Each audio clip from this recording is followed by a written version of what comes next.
talk about some home care techniques today?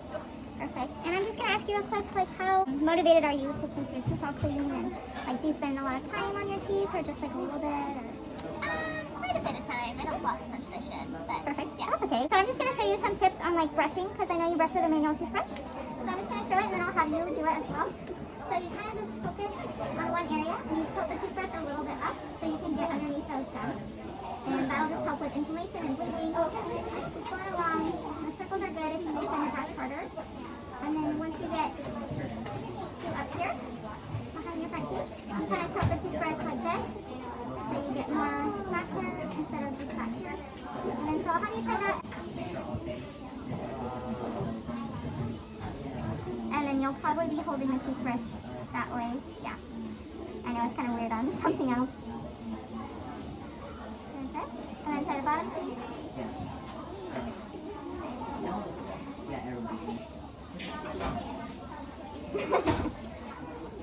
And does that feel good, or is that like what you do, or is it a little different? it feels pretty normal. Yeah. That's good. And then for flossing, do you use regular floss? Do you use like one of I these? use like full floss. The regular floss? Yeah. So regular floss is always the best. This is just like if you just don't have the time, or if you run out, or if it's just more convenient for you. And for this, you do like, you go down, and then you do like a C shape, so you want to wrap around that tooth, and then you want to wrap around the other tooth next to it, and then you just pull it up.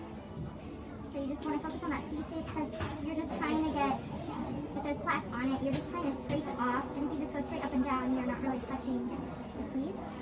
And then on this side, I actually have a little pick. And that works for tight contacts if you can't really get that floss down. If there's some malocclusion, just like teeth that kind of cross over, you can just poke that in there, try and get that food out, or just the plaque out, and then it's just better than bleeding it in there. So I'll have you try that. Pick a tooth. And when you floss, do you notice you're doing the little C shapes? Or okay, perfect.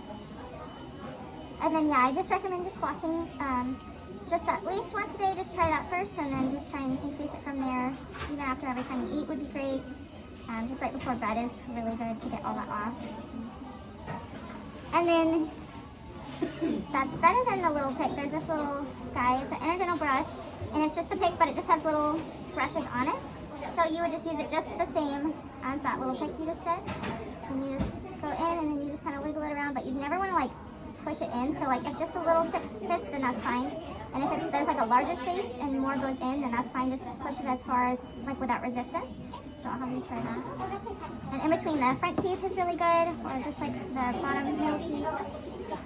And that also helps like getting underneath inflammation if there's inflammation in there. Do you feel a little more confident on how to better your home care at home? Yes. With these little tips? Yeah.